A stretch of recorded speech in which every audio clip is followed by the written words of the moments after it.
आप सब? चलिए हम स्टार्ट करते हैं हमारी class. BSc part first.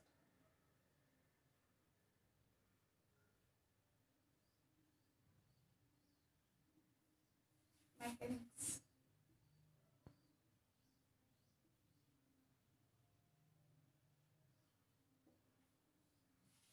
Unit 2।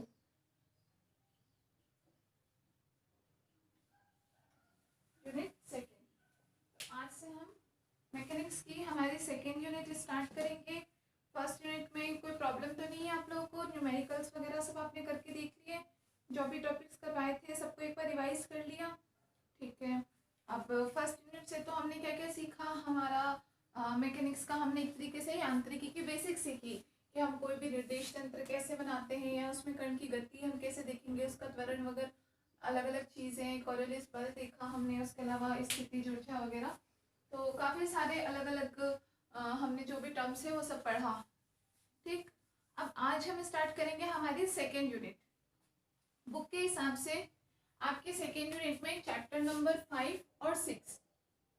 ठीक है। सबसे पहले मैं थोड़ा यूनिट के बारे में बता दूं तो आपकी यूनिट 2 हमारे से स्टार्ट करेंगे, जिसमें बुक के अकॉर्डिंग जिनके पास बुक्स हैं तो उसके उनके लिए मैं बता देती हूँ कि बुक के हिसाब से चैप्टर नंबर 5 और 6 आपके यूनिट 2 में आ रहे हैं। ठीक है। 2 चैप्टर्स दे रखे। आपके फर्स्ट यूनिट में 3 चैप्टर्स थे, सेकेंड यूनिट में 2 चैप्टर है। जिनके पास बुक नहीं भी है कोई इश्यू वाली बात नहीं है, तो मैं बस ऐसे ही बता रही हूँ, बाकी आपको इससे कुछ मतलब नहीं है। ठीक है। कितने भी चैप्टर्स हैं हमें तो बस सारे टॉपिक कंप्लीट करने हैं ना। अब इन दोनों टॉपिक में इन दोनों चैप्टर्स में आपके मेन क्या क्या दे रखा है सिलेबस में? एक तो है आपका सेंटर ऑफ मास और एक है रिजिड बॉडी। आपका इस यूनिट में हमें पढ़ेंगे क्या क्या हम? एक तो हम पढ़ेंगे सेंटर ऑफ मास, द्रव्यमान केंद्र,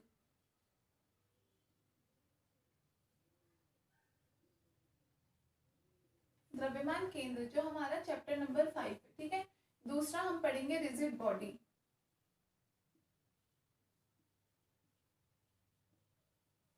या दृढ़ पिंड गतिकी, दृढ़ पिंड गतिकी, जो हमारा चैप्टर नंबर कौन सा है? 6। ठीक है। तो हमें ये दोनों चैप्टर पढ़ने हैं। ये चीज़ें कोई बिल्कुल नई नहीं है, ऐसा नहीं है कि आप पहली बार सुन रहे हो, क्योंकि 11th-12th में हमारे आता है ना, 11th में आया होगा या 12th में जैसे भी है ये हमारा आता है। ठीक है। तो सबसे पहले मैं आपको इसमें करवाऊंगी चैप्टर नंबर 5 जो हमारे यूनिट सिलेबस के अकॉर्डिंग में पहले हमारा chapter number 5 centre of mass हम पढ़ेंगे, उसके बाद हम पढ़ेंगे रिजिड बॉडी। तो सेंटर ऑफ मास में आपके बहुत सारे टॉपिक्स इंक्लूडेड हैं और बहुत अच्छे अच्छे बहुत इंपॉर्टेंट हैं। और इस यहाँ से इस यूनिट में से आपके न्यूमेरिकल्स भी बहुत अच्छे आएंगे, क्योंकि जो सेंटर ऑफ मास हम पढ़ेंगे द्रव्यमान केंद्र की, द्रव्यमान केंद्र क्या नाम से ही आप इसका मतलब थोड़ा थोड़ा समझ सकते हो कि कोई भी द्रव्यमान के केंद्र की हम बात करें, मतलब कोई पिंड है, हमें पता है कोई एक पिंड होता है, वो कैसा बहुत सारे अलग अलग कणों से मिलकर के बना होता है। तो उन सब पिंडों का द्रव्यमान किसी एक बिंदु पर हम बोले केंद्रित है, वो बिंदु क्या कहलाएगा? उस पूरे पिंड का द्रव्यमान केंद्र कहलाएगा, जहां उसका का पूरा द्रव्यमान केंद्रित होगा। अभी हम और भी इसको अच्छे से डिस्क्राइब करके पढ़ेंगे, अभी मैं बस नॉर्मली बता रही हूँ, है ना। तो ये तो हमारा द्रव्यमान केंद्र। उसके बाद हम इसमें अलग अलग द्रव्यमान केंद्र के कारण त्वरण क्या होगा, वेग क्या होगा, बल क्या होगा, फिर द्रव्यमान केंद्र की गति कैसे होगी, तो ऐसे हम काफ़ी सारी इसमें अलग अलग टर्म्स पढ़ेंगे। उसके अलावा हम पढ़ेंगे द्रव्यमान केंद्र की गति हमने पढ़ लिया। उसके बाद में हम रिड्यूस्ड मास सामान्य द्रव्यमान क्या होता है वो पढ़ेंगे। उसके बाद हम टक्कर पढ़ेंगे। टक्कर भी था ना हमारे, प्रत्यास्थ और अप्रत्यास्थ टक्कर, कॉलिजन या प्रत्यास्थ और अप्रत्यास्थ टक्कर, तो ये भी हम वापस से हमें पढ़ना है यहाँ पे। और जो बहुत इंपॉर्टेंट इसका एक टॉपिक है वो कौन सा? रॉकेट की गति। रॉकेट की गति यहाँ पे है, रॉकेट कैसे काम करता है, उसकी गति कैसे होती है, उसके लिए पूरी डेरिवेशन और उस पर बहुत सारे आपके न्यूमेरिकल्स वगैरह आते भी हैं, तो ये भी आपका इसी में एक इम्पॉर्टेंट टॉपिक रहेगा इस यूनिट में। उसके अलावा हम ग्रहों की गति के नियम, 3 नियम है ना, ये भी हमारे 11th में थे, तो ग्रहों की गति के नियम वो भी हम पढ़ेंगे फिर से, है ना। तो ये हमारा पूरा इस 5th चैप्टर में ही हम पढ़ेंगे। 5वें नंबर के लेसन में ये सारी चीज़ें हमें पढ़नी है। ये पढ़ने के बाद में फिर हम छठे चैप्टर पे जाएंगे, जो हमारा क्या है? दृढ़ पिंड गति की, रिजिड बॉडी। दृढ़ पिंड कोई भी ऐसा पिंड जो दृढ़ हो, ये भी आप नाम से देख सकते हो क्या है, कोई ऐसा पिंड जो दृढ़ हो। दृढ़ होने से हमारा मतलब क्या है कि जैसे हमने बोला कोई पिंड बहुत सारे कणों से मिलकर के बना होता है, तो इन कणों के बीच में हमें पता है कुछ फिक्स दूरी भी होती है। अब कुछ पिंड तो ऐसे होते हैं जिस पर अगर हम बल लगाते हैं तो वो अपने आकार में परिवर्तन कर लेते हैं, है ना। जैसे मान लो कोई स्पंज है, रुई है, स्पंज देखने में इतना मोटा होता है, जैसे आप बल लगाओ तो बिल्कुल पतला हो जाएगा। तो वो बल कैसे, मतलब इतना पतला कैसे हो गया हमारे बल लगाने से? इसका मतलब उसके कणों के बीच की दूरी कैसे हो गई, परिवर्तित हो गई। कण सारे पास पास आ गए और वो कैसा हो गया, बिल्कुल कंप्रेस्ड हो गया, ठीक है ना, संकुचित हो गया। तो वही अगर अब मान लो कोई ऐसा पिंड हो जिस पर हम कितना भी बल लगाएं लेकिन उसके कणों के बीच की दूरी अपरिवर्तित रहे, उन पे कोई फर्क नहीं पड़े, तो वो पिंड क्या कहलाते हैं, दृढ़ पिंड कहलाते हैं। जैसे कि मान लो कुछ भी बहुत हार्ड सा होता है, अभी जैसे यही एग्जांपल ले लो, ये ब्लैक बोर्ड है, ये सॉरी ये व्हाइट बोर्ड है, इस पर मैं कितना भी ज्यादा बल लगा दूं इसके आकार में परिवर्तन होगा क्या, नहीं होगा, ऐसा का ऐसा बना रहेगा। या ये दीवार है, इस पर मैं कितना भी बल लगा दूं, कितना भी बल लगाऊं, तो ये क्या हट जाएगी क्या, नहीं हटेगी, है ना। तो इस प्रकार के कण जो होते हैं, जिनके कण, इस प्रकार के जो पिंड होते हैं जिनके कणों की दूरी अपरिवर्तित रहती है, बल कितना भी लगाओ, वही पिंड क्या कहलाते हैं, दृढ़ पिंड कहलाते हैं। अब इन दृढ़ पिंडों की गति कैसे होती है और आगे जो भी टॉपिक होंगे, क्योंकि हमारा नेक्स्ट अगला 6 चैप्टर में है, तो वो सब मैं बाद में बताऊंगी आपको, है ना। तो ये हमारे दोनों चैप्टर्स हैं जो हमें पढ़ने हैं, चैप्टर नंबर 5 और 6 सेकेंड यूनिट में, ठीक है। अच्छी यूनिट है, इम्पोर्टेंट भी है। कुछ टॉपिक आपने पहले पढ़े हुए हैं, कुछ हो सकता है आप पहली बार पढ़ोगे, तो ध्यान लगा करके पढ़ना। शुरू से ही नोट्स वगैरह जो भी मैं बनवाऊँ अच्छे से बना लेना। फर्स्ट यूनिट के आई होप आप सबने बना लिए होंगे, नहीं भी बनाए हैं तो जो भी वीडियोज़ हैं उनको वापस देखो, नोट्स बनाओ, न्यूमेरिकल्स करो, उसमें कोई चीज़ समझ में नहीं आती है तो वो पूछ लेना। और बाकी जिन्होंने अगर फर्स्ट यूनिट बहुत अच्छे से नहीं भी पढ़ी, अगर बहुत अच्छे से समझ में नहीं आया, बहुत अच्छे से आप लोगों ने ध्यान नहीं दिया किसी भी वजह से, तो भी चलो कोई बात नहीं, एक यूनिट अभी हमारी गई है, सेकेंड यूनिट की आज शुरुआत है, यहाँ से अच्छे से ध्यान दो, है ना। क्योंकि हर यूनिट ऐसा कुछ नहीं है कि आपने पहली यूनिट नहीं पढ़ी तो आपको ये यूनिट समझ में नहीं आएगी, ठीक है ना। फर्स्ट यूनिट के जो टॉपिक पढ़े थे उनका इस यूनिट से कोई भी रिलेशन नहीं है। कहीं पे थोड़ा बहुत कोई टर्म यूज में आ गया, कोई ऐसा नाम हमारे काम में आ गया, वो बात अलग है। बाकी इसलिए तो अगर आपने फर्स्ट यूनिट अलग है या अलग है, फर्स्ट अगर आप नहीं भी पढ़ पाए हो तो ठीक है, उसको आप बाद में पढ़ लेना, पहले अब आप सेकेंड यूनिट पे पूरा ध्यान दो। ठीक, तो करें शुरू। क्लियर हो गया? सीक्वेंस वगैरह की बात मत करना, पूरा सीक्वेंस के साथ में है।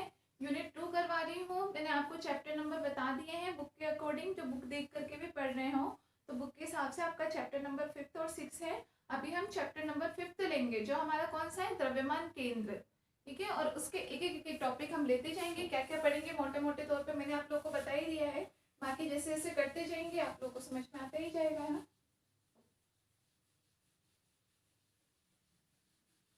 फर्स्ट यूनिट हो गई आप लोगों के टाइम से, सिलेबस के आप लोग टेंशन मत लो, सिलेबस आप लोग का हो जाएगा एग्जाम से काफ़ी पहले और काफ़ी अच्छे तरीके से। बस हाँ, आप तो डेली के नोट्स बनाओ और उनको डेली के डेली उनको रिवाइज करो, ताकि लास्ट टाइम के लिए बहुत ज़्यादा मैटर आप इकट्ठा करके मत रखो, लास्ट में ही पढ़ेंगे हम, तो ऐसा नहीं।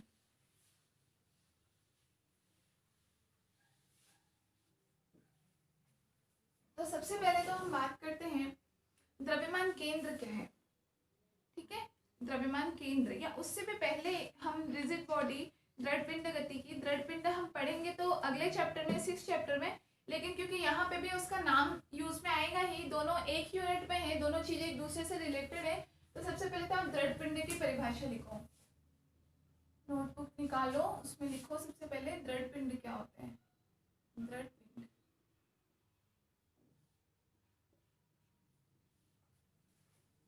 ठीक है, इसकी सिर्फ हम परिभाषा दे रहे हैं, बाकी बहुत डिटेल में हम इसके बारे में अगले चैप्टर में पढ़ेंगे।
वह पिंड जिस पर बाह्य बल या बल आघूर्ण लगाने पर कणों के बीच की दूरी अपरिवर्तित रहे क्या कहलाते हैं? दृढ़ पिंड कहलाते हैं। यहाँ पर लिख लेना, लगाने पर कण में उपस्थित पिंड में उपस्थित।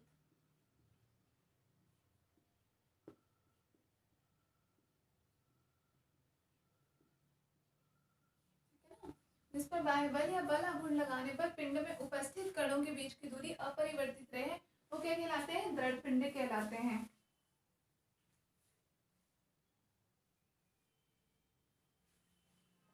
ठीक है, अब हम बात करते हैं द्रव्यमान केंद्र क्या है।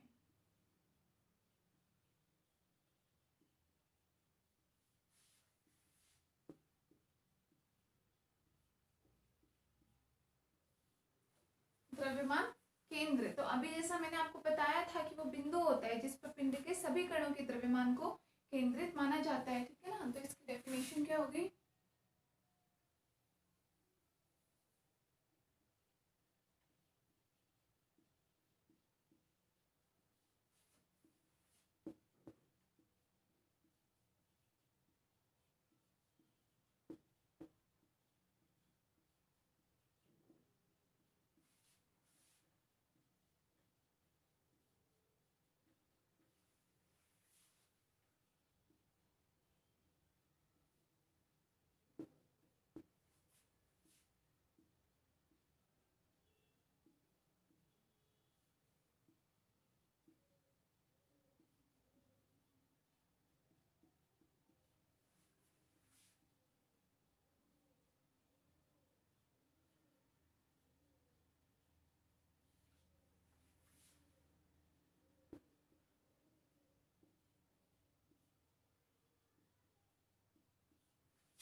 द्रव्यमान केंद्र वह बिंदु होता है जिस पर पिंड में उपस्थित सभी कणों का द्रव्यमान केंद्रित माना जाता है।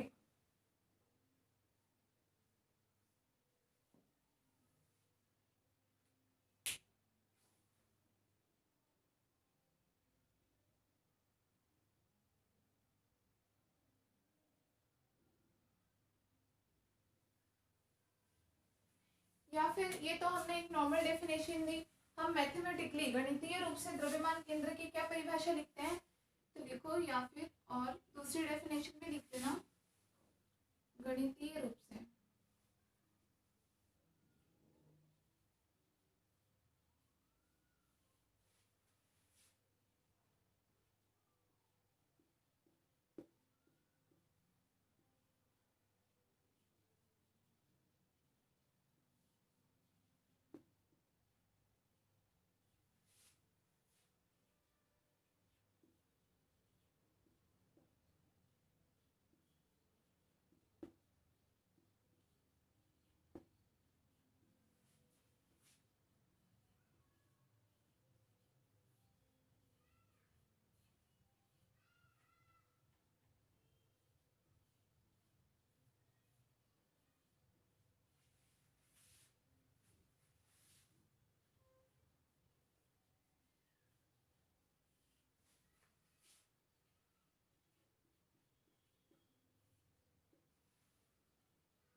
गणितीय रूप से हम क्या लिख सकते हैं कि द्रव्यमान केंद्र वह बिंदु है जिस पर पिंड के समस्त कणों का कुल द्रव्यमान आघूर्ण कैसा होता है?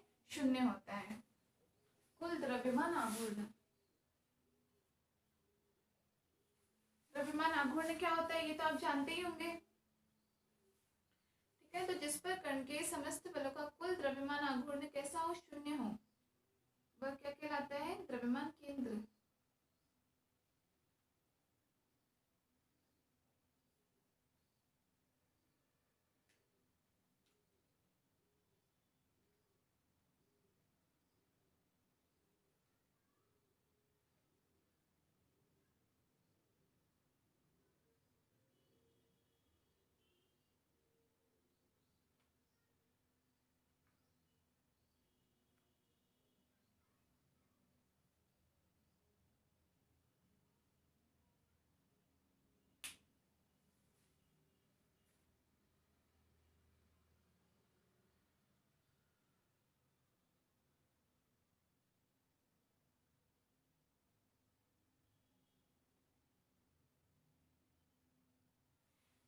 ठीक है, तो समझ में आ गया आपको द्रव्यमान केंद्र मतलब द्रव्यमान केंद्र क्या है, कोई भी पिंड है उसके सारे द्रव्यमान, कोई एक ऐसा बिंदु हम माने कि जहां पर उसके सारे द्रव्यमान कैसे केंद्रित हो और उस द्रव्यमान के कारण ही वो पिंड कैसा गति करे, अपने नियत वेग से गति कर रहा हो, तो वो वो बिंदु क्या कहलाता है, द्रव्यमान केंद्र कहलाता है। अब अलग अलग आकार की वस्तु के लिए अलग अलग हो सकता है, जैसे कि मान लो कोई भी अगर आकार की हम बात करें, कोई वस्तु है जिसका हमें पता है कि एक निश्चित आकार है, जैसे वृत्त हो गया, सॉरी जैसे आयत हो गया, वृत्त हो गया, चाहे वर्ग है, कुछ भी है ना, तो इस प्रकार की जो निश्चित आकार की वस्तुएं होती हैं इनके लिए हम नॉर्मली द्रव्यमान केंद्र कहाँ बताते हैं कि बिल्कुल इनके केंद्र पे हम बताते हैं। केंद्र पर किस हिसाब से कि उस जगह पे स्थित होगा द्रव्यमान केंद्र जिसके चारों ओर द्रव्यमान कैसा हो, बिल्कुल सममित रूप में हो, मतलब चारों तरफ जो द्रव्यमान का जो डिस्ट्रीब्यूशन है, इसका बंटन है, वो कैसा हो, बिल्कुल सेम हो, कहीं कम ज्यादा नहीं हो, इस हिसाब से बताते हैं ना। तो जैसे हम वृत्त के लिए हम बोलते हैं कि उसके केंद्र पर होगा, चाहे ये आयत है तो इसके केंद्र पे, वर्ग के केंद्र पे, इस प्रकार से कोई बेलन है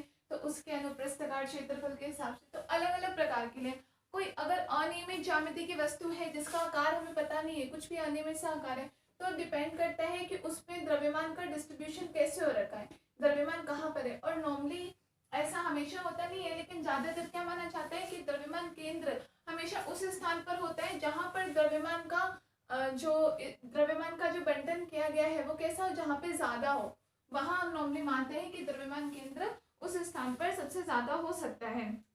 उसका द्रव्यमान वितरण कैसा कर रखा है, तो जहां पर द्रव्यमान का मान ज्यादा हो वहां माना जाता है कि वहां कहीं उसका द्रव्यमान केंद्र स्थित होगा, ठीक है ना। तो द्रव्यमान केंद्र ये मतलब हमने एक नॉर्मल बहुत ही इजी सी डेफिनेशन है जो इसके नाम से भी क्लियर है, आप खुद भी बना के लिख सकते हो। इसके बारे में जैसे जैसे हम आगे पढ़ते जाएंगे आपको और समझ में आता जाएगा। अभी आप बस इतना समझो कि किसी भी वस्तु का, किसी भी पिंड का द्रव्यमान केंद्र क्या होता है, उसके जितने भी संगठक कण हैं जिनसे मिलकर के वो पूरा पिंड बना हुआ है, उन सब संगठक कणों का द्रव्यमान अगर हम माने कि किसी भी एक निश्चित बिंदु पर केंद्रित है, तो उसको हम क्या बोल सकते हैं कि वो बिंदु उन सब कणों का क्या द्रव्यमान केंद्र कहलाएगा, है ना। द्रव्यमान केंद्र उसके शेप पर डिपेंड नहीं करता, ऐसा नहीं है कि आयत के लिए द्रव्यमान केंद्र अलग होगा, वृत्त के लिए अलग होगा, वर्ग के लिए अलग है, कोई अनिश्चित आकार की वस्तु उसके लिए अलग है, ऐसा नहीं होता, आकार पर निर्भर नहीं करता। बस हाँ, द्रव्यमान का वितरण कैसा है, इसमें इंपॉर्टेंट फैक्टर क्या है कि द्रव्यमान का वितरण कैसा है, मतलब द्रव्यमान उस पूरे पिंड में किस प्रकार से बटा हुआ है उस पर निर्भर करता है। अगर थोड़ा बहुत निर्भर करता भी है तो द्रव्यमान के वितरण पे, कि कहाँ पे द्रव्यमान का वितरण किस प्रकार का है, जहाँ पे ज्यादा है हो सकता है वहां पे उपस्थित हो, इस ये कुछ इसके क्या होते हैं, कुछ एक फैक्टर्स होते हैं द्रव्यमान केंद्र के रिलेटेड, ठीक है, समझ में आ गया ये।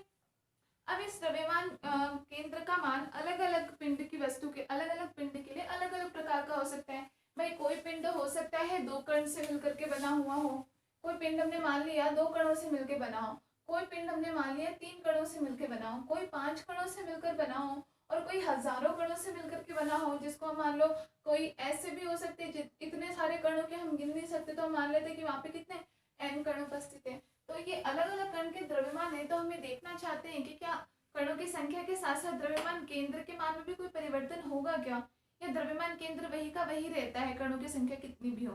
तो ये क्वेश्चन है ना कि भाई अगर मान लो कणों की संख्या कोई 2 कण का है, तो क्या मैं ये बोलूं कि 2 कण का अगर कोई पिंड है तो उसके लिए तो द्रव्यमान केंद्र इसका अलग होगा, 3 कण का है तो उसके द्रव्यमान केंद्र का फॉर्मूला अलग होगा, 5 कण का अलग होगा, या n कण है तो अलग होगा। तो ये सबसे पहले हम ये चीज पता करते हैं कि द्रव्यमान केंद्र का मान भी क्या कणों की संख्या के साथ साथ चेंज होता है, या फिर फॉर्मूला वही रहता है, आप चाहे कितने भी कणों के लिए लगाओ, है ना। तो देखो उतार लिया है सबने।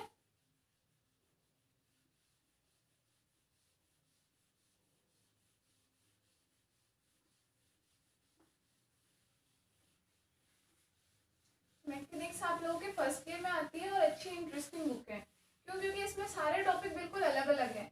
अगर मान लो आप लोग फर्स्ट चैप्टर से बोर हो गए हो तो सेकंड चैप्टर में बिल्कुल अलग टॉपिक है, थर्ड में बिल्कुल अलग है, ऐसे तो कहीं पे मतलब बोरिंग होने वाली बात नहीं होती। अब जैसे हमने अभी तक में हमें इतना टाइम लगा और हमने हमारी फर्स्ट यूनिट को कंप्लीट किया, लेकिन उसमें सारे टॉपिक अलग अलग ही थे। ऐसा तो नहीं था कि फर्स्ट यूनिट के 3 चैप्टर थे उसमें और तीनों में सेम बात हो, ऐसा नहीं था। एक कोयलिस बल पे था, किसी में स्थिति ऊर्जा कार्य वगैरह के बारे में था, सबसे पहले हमने निर्देश तंत्रों के बारे में पढ़ा था, है ना। तो ऐसे अलग अलग है, इसीलिए इंटरेस्टिंग है, बस आराम से मजे के साथ पढ़ो। कोई चीज़ समझ में नहीं आए तो वो कमेंट सेक्शन में मैसेज कर दिया करो। चाहते हैं कि अलग अलग कणों के लिए हम देखेंगे कि उनका द्रव्यमान केंद्र कैसा होता है। तो हेडिंग दो, निकाय का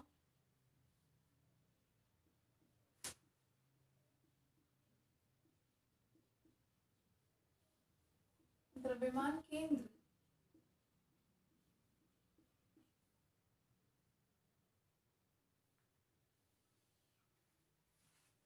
किसी भी निकाय का द्रव्यमान केंद्र हो सकता है। तो सबसे पहले हम किसका देखना चाह रहे हैं, दो कण वाले के लिए हम देखते हैं। तो फर्स्ट नंबर डालो द्विकण के लिए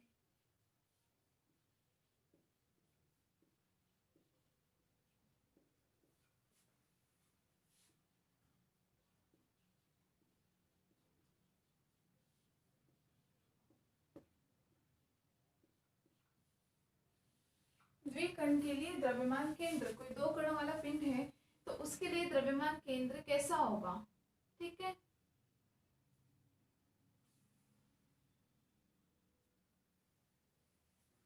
जैसे सबसे पहले तो इसमें हम देखते हैं, माना ये हमारा कोई दृढ़ पिंड है।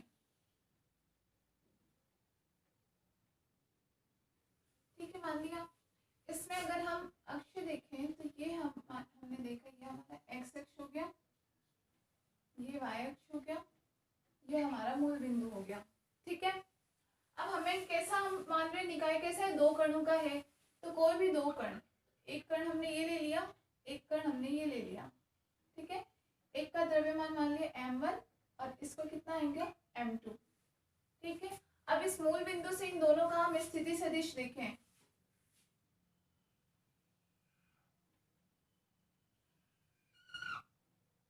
ये इसका स्थिति सदिश हमने कितना मान लिया, वेक्टर r1 और इसका स्थिति सदिश वेक्टर r2। ठीक, समझ में आ गया। अब इन दोनों पिंडों को मिलाने वाली एक रेखा है और जिसके बीचों बीच ये एक बिंदु हमने माना, ये पिंड नहीं है। ठीक है ना, पिंड तो कौन से, ये दोनों हैं m1 और m2। ये तो बस हमने एक पॉइंट माना है कोई, जैसे अगर इसको मैं पॉइंट A नाम दे दूं और ये पॉइंट B है तो इसको हमने पॉइंट C नाम दे दिया। हमने ये माना है कि इनका द्रव्यमान केंद्र इस C बिंदु पर स्थित है। हमने कैसे माना भाई, दो द्रव्यमान A और B एक दूसरे से इतनी दूरी पर स्थित है, तो हमने तो बस एक कुछ भी रैंडमली हमने मान लिया कि इन दोनों के बीच में इस C बिंदु पर शायद इन दोनों द्रव्यमानों का केंद्र स्थित होगा। केंद्र आप वैसे भी कैसे मानते हो, जैसे कोई वृत्त है तो केंद्र उसके बीचों बीच मानते हो। तो यहाँ अगर हम दो द्रव्यमान ले रहे हैं m1 और m2 ले रहे हैं तो हम उनका केंद्र क्या इस बिंदु पर मानेंगे। तो हमने इस बिंदु C पर माना कि इनका द्रव्यमान केंद्र है, तो C का स्थिति सदिश क्या हो जाएगा, RCM। ठीक है, RCM सेंटर ऑफ मास, द्रव्यमान केंद्र का स्थिति सदिश। ध्यान रखना पूरे में सेंटर ऑफ मास के लिए जो भी आप द्रव्यमान केंद्र के लिए त्वरण लिखोगे, चाहे स्थिति सदिश चाहे वेग, CM सेंटर ऑफ मास के लिए CM यूज करोगे। ठीक है, वेग लिख रहे हो तो आप VCM लिखोगे, त्वरण लिख रहे हो तो आप ACM लिखोगे, बल लिख रहे हो तो आप FCM लिखोगे। ठीक है ना, ध्यान रखना है। अब ये चीजें को हिंदी में नहीं, ये तो आपको पता ही है, भी टर्म तो ऐसे ही चलेगी। तो सेंटर ऑफ मास को शॉर्ट में हमने RCM लिखा है। ठीक है, इसका स्थिति सदिश किसका, C, क्योंकि हमने सेंटर ऑफ मास माना है तो उसका स्थिति सदिश क्या कहलाएगा, RCM कहलाएगा। तो ये हमने RCM वेक्टर ही लिख दिया। ठीक है, तो ये तो हमने अभी सबसे पहले सिर्फ क्या बताया कि एक कण है। अब हम इसके बारे में लिखते हैं कि माना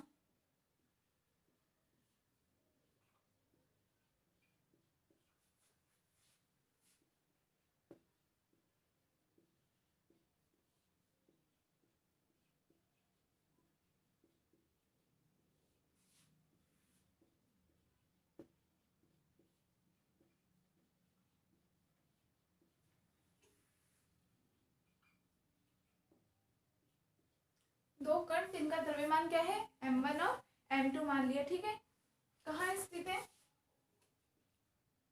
बिंदु A व B पर स्थित है।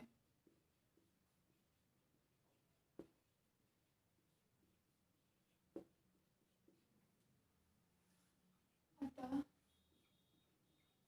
इस पूरा, ये पूरा एक निकाय था, पूरा एक पिंड है। ठीक है ना, इस पूरे पिंड का, अतः पिंड का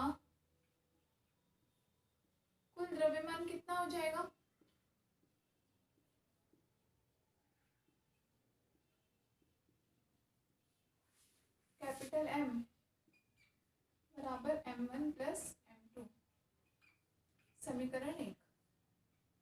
ठीक है, इन दोनों द्रव्यमानों के योग के बराबर हो जाएगा इस पूरे पिंड का द्रव्यमान, तो ये हम मान लिया। ठीक है, अब हम क्या लिखते हैं, इनके स्थिति सदिश ओ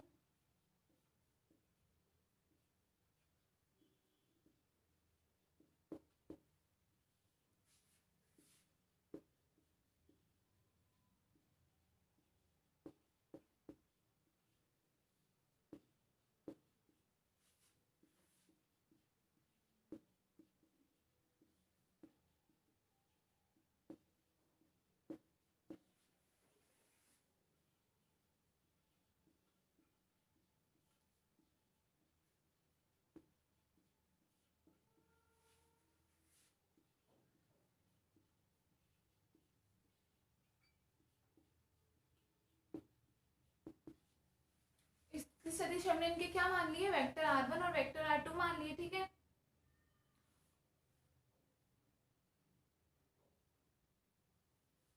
अब देखो यहाँ तक कि ये तो हमने नॉर्मलाइज डायग्राम को एक्सप्लेन कर दिया, इसमें क्या बता रखा है। अब सबसे पहले हम क्या बात करते हैं कि आपको पता होगा जैसे न्यूटन का एक नियम होता है, या नॉर्मली आपको जैसे पता है कोई पिंड है उसमें बहुत सारे अलग अलग कण हमने बना रखे हैं। ठीक है, हम बाहर से इसमें कोई बल लगाते हैं, अगर इस पिंड की स्थिति में कुछ भी परिवर्तन लाने के लिए हमने इस पर बाह्य बल लगाया, तो वो बल तो इस पर कितना हो गया, F एक्सटर्नल बाह्य बल के बराबर हो गए वो। ठीक है, उसके अलावा लेकिन इस बाहरी बल के अतिरिक्त ये जो सारे कण होते हैं किसी पिंड के अंदर, ये सारे कण भी क्या होते हैं, आपस में कुछ ना कुछ इनकी क्रिया चलती रहती है, कुछ ना कुछ एक दूसरे के सापेक्ष गति करेंगे, टक्कर करेंगे, दूर जाएंगे, कुछ ना कुछ क्रिया इनके अंदर ही अंदर क्या होती रहती है। इसकी वजह से ये सब भी एक दूसरे पर क्या लगाते हैं, बल लगाते हैं। लेकिन वो बल कैसा होता है, परिणाम में तो बराबर होता है लेकिन दिशा में विपरीत होता है। सुना होगा आप लोगों ने, ये नियम है ना, और बिल्कुल सत्य है ये नियम, मतलब हर पिंड पर लागू होता है, ऐसा नहीं किसी के लिए चेंज नहीं होता ये नियम, है ना।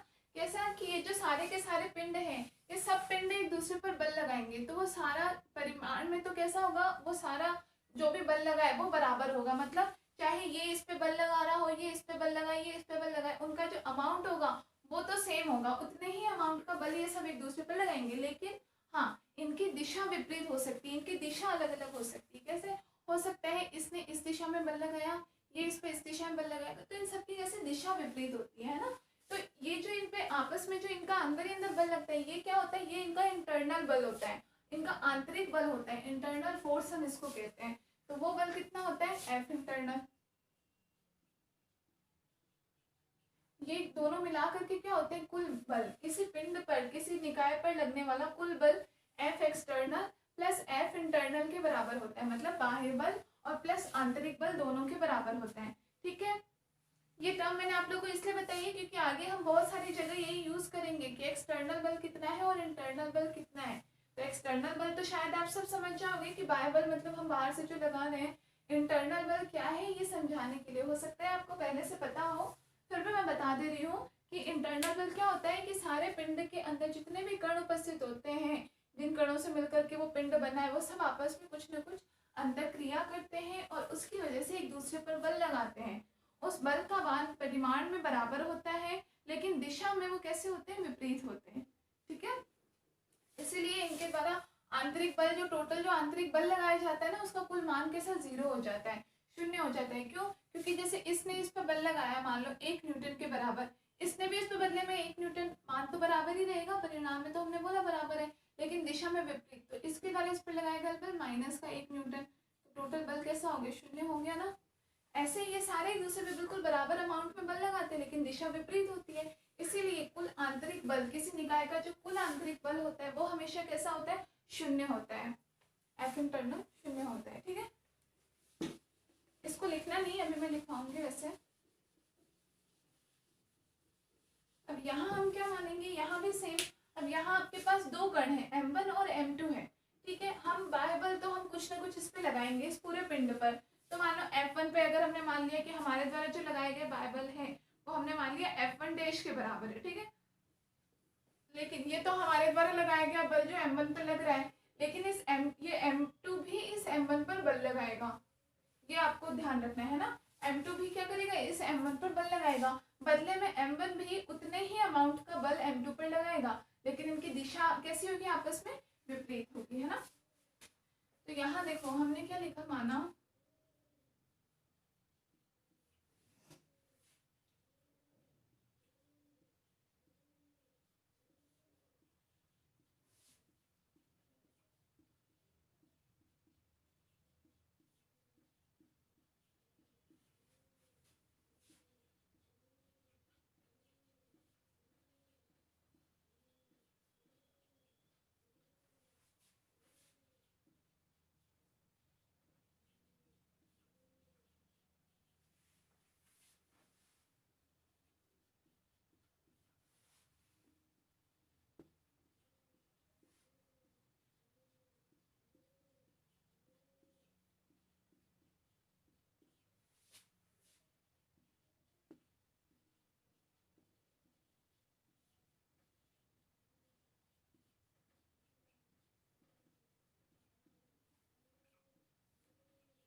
ठीक है, क्या लिखा हमने, इसको मान लो कोई समीकरण नंबर 2 मान ली हमने।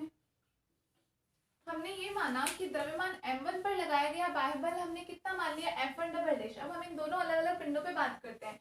तो हमने जो बाह्य बल लगाया उसको तो हमने माना है F1 डबल डैश, तथा m2 के कारण m1 पर जो बल लगाया गया आंतरिक बल है वो हमने कितना मान लिया, F1 डबल डैश।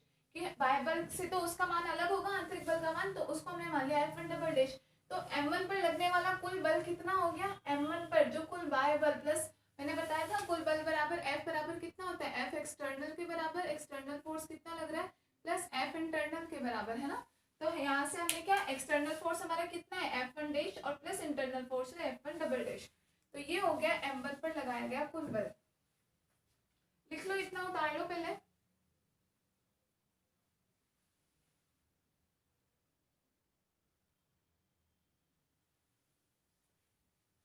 अब इसी प्रकार से बिल्कुल यही सेम बल हमारे m2 पर भी लगेगा पिंड पर। तो m2 पर हम तो कितना बल लगाएंगे, F2 डैश के बराबर बल लगा देंगे, और वही m1 के कारण m2 पर कितना बल लगेगा, F2 डबल डैश के बराबर मान लो, है ना। तो मैं यहाँ से डायरेक्ट लिख दूं कि इसी प्रकार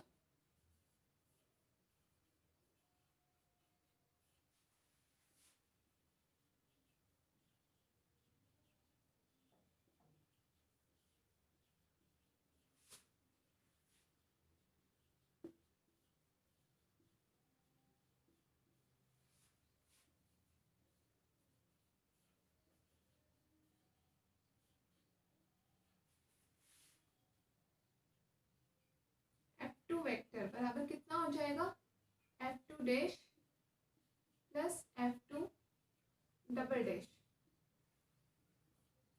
समीकरण नंबर 3। ठीक है, F1 dash F2 double dash कुछ भी हमें अलग नाम से मानना है तो ये हमने मान लिया।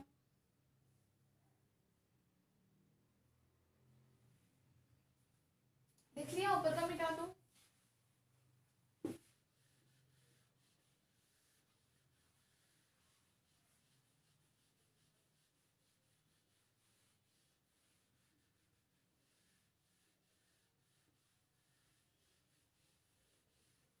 तो अब देखो ये तो हमने अलग अलग द्रव्यमान पर लगने वाला कुल बल, तो अतः इस पूरे पिंड पर कितना बल लग रहा है, अतः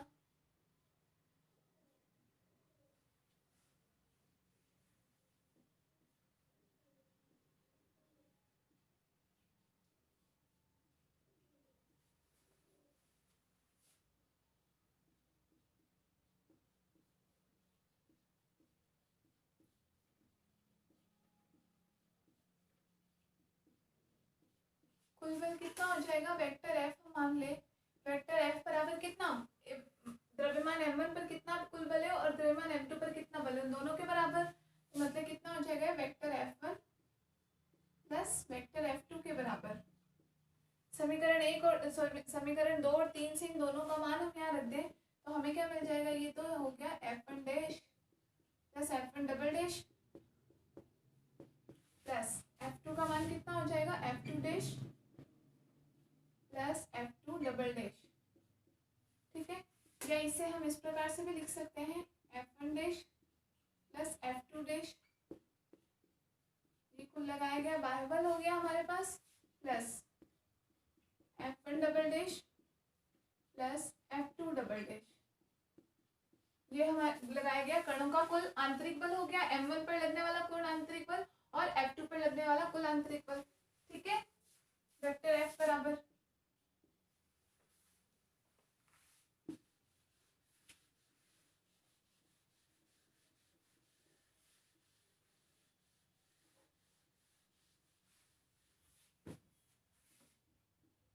क्योंकि हम जानते हैं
कि कणों द्वारा लगाया गया कुल आंतरिक बल कैसा परिमाण में बराबर और दिशा में विपरीत होता है।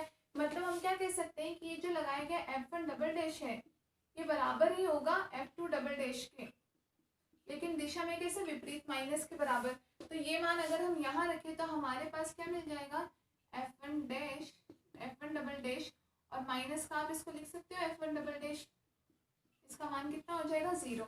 आप चाहो तो आप ऐसे लिख लो डायरेक्टली कि f1 dash plus f2 double dash का मान कितना हो जाएगा 0 हो जाएगा। 0 कैसे हुआ, f1 डबल डैश का मान हमने माइनस f2 डबल डैश के बराबर रख दिया, ये मान हो गया हमारे पास 0। तो हमारे पास बल का मान कितना बचा,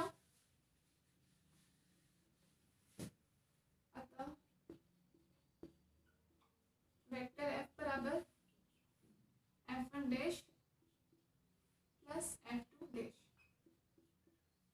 समीकरण नंबर 4 दे दो। ये कितना हो गया, किसी भी निकाय पर लगने वाला कुल बल का मान हमारे पास कितना हो गया। इसका मतलब कह सकते हैं किसी निकाय पर लगने वाला कुल बल कितना होगा, हमारे द्वारा लगाए गए बाह्य बल के बराबर ही होगा या उसके कणों पर लगने वाले बाह्य बल के बराबर होगा। ठीक है, लिख लो इतना।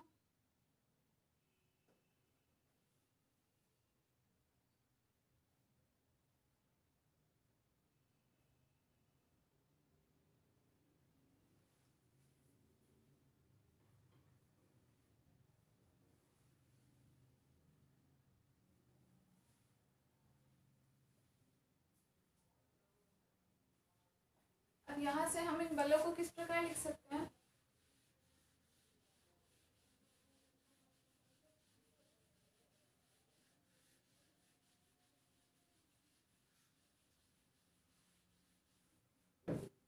F बराबर हम जानते हैं कितना होता है, m a के बराबर होता है, बल बराबर कितना, मास इंटू त्वरण के बराबर होता है, द्रव्यमान इंटू त्वरण के बराबर। तो F तो कितना है, इस पूरे पिंड का कुल बल है।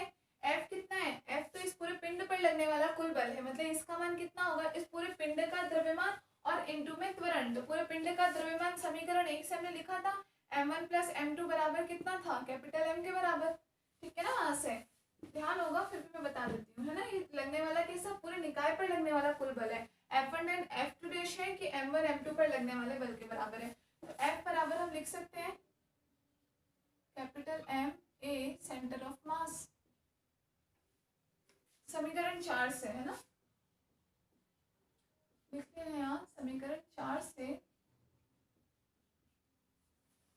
हमने बल का मान कितना लिख दिया, द्रव्यमान इंटू त्वरण। द्रव्यमान किसका, इस पूरे पिंड का द्रव्यमान कैपिटल एम, और इंटू में त्वरण किसका, इसके सेंटर ऑफ मास की वजह से अब हम त्वरण बता रहे हैं, बराबर F1 डैश का मान ऐसे ही कितना हो जाएगा, M1 A1 dash plus M2 A2 dash. ठीक है, F1 डैश F2 डैश कितना, इस M1 और M2 पर लगने वाले बल के बराबर है। तो इनका मान ये हो गया। यहाँ से हम इस सेंटर ऑफ मास का मान क्या निकाल सकते हैं, M1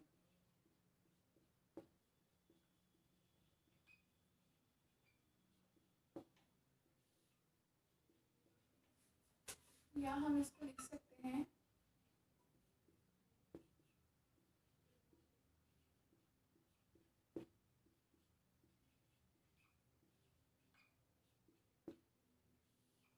कैपिटल एम किसके बराबर था, M1 प्लस M2 के बराबर, समीकरण 1 से। तो ये हमारे पास क्या आ गया, इस सेंटर ऑफ मास का कुल त्वरण। ठीक है, सेंटर ऑफ मास का कुल त्वरण के बराबर। तो इसको आप लिख सकते हो द्रव्यमान केंद्र का त्वरण।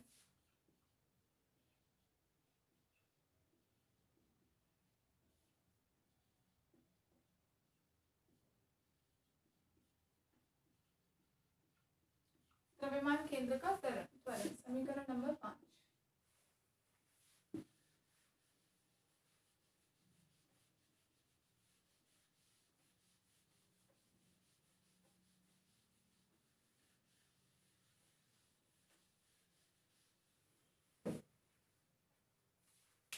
इजी है ना, कुछ भी नहीं कर रहे अभी, बस हम मान रखते जा रहे हैं, कुछ नहीं करना हमें। बस कुल मास कितना है, कुल द्रव्यमान पिंड का कितना है, उसमें अलग अलग कणों का द्रव्यमान कितना है, अभी हमें बस वही चीजें देखनी है।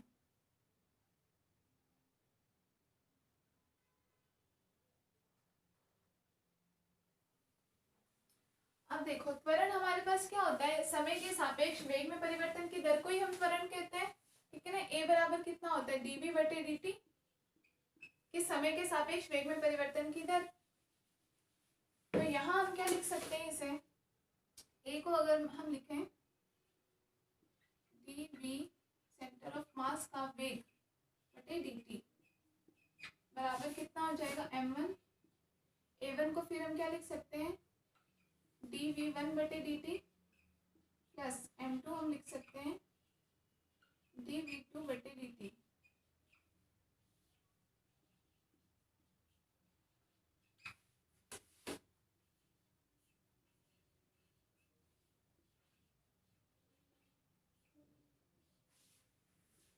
d बटे dt हम कॉमन कर लें आगे, तो हमें क्या मिल जाएगा, m1 v1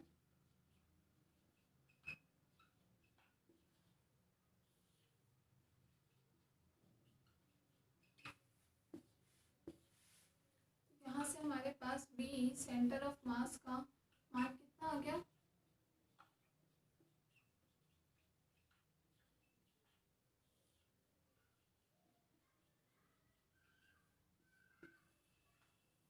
समीकरण 6। ये क्या आ गया हमारे पास, द्रव्यमान केंद्र का वेग।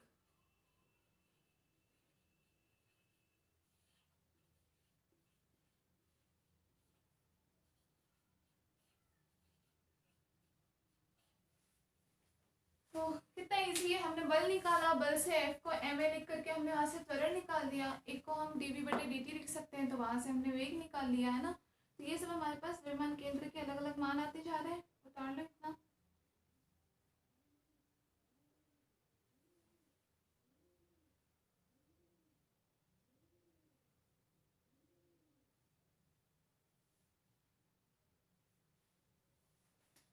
वेक्टर साइन लगा लेना यहाँ पे, कहीं मैं भूल भी जाऊँ तो आप लोग लगा लिया करो।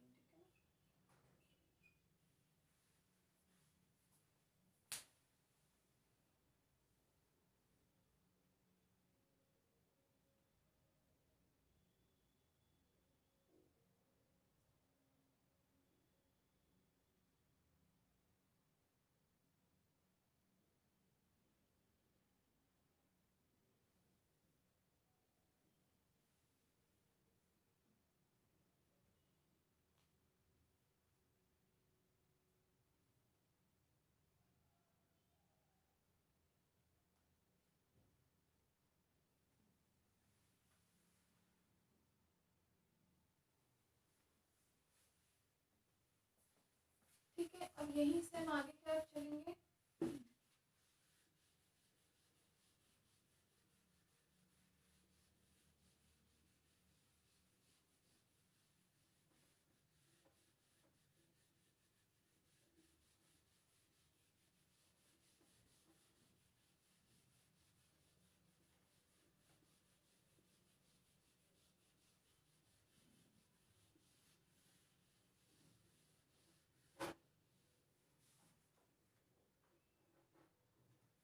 अब देखो हमारे पास यहाँ वेग आ गया।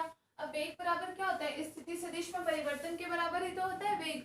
किसी पिंड का वेग क्या होता है, v बराबर हम लिखते हैं dr बटे dt, कि उस पिंड की स्थिति सदिश में समय के सापेक्ष परिवर्तन की दर क्या है, उसके बराबर होता है वेग। तो यहाँ से हम लिखेंगे vcm को हम क्या लिख सकते हैं, drcm बटे dt।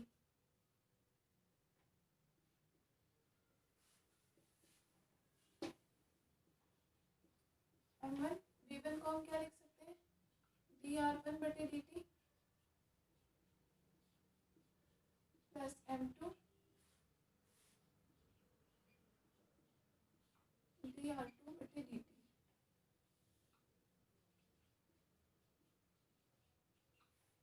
में m1 प्लस m2 के बराबर। अब इसको हम थोड़ा और अगर अरेंज कर लें,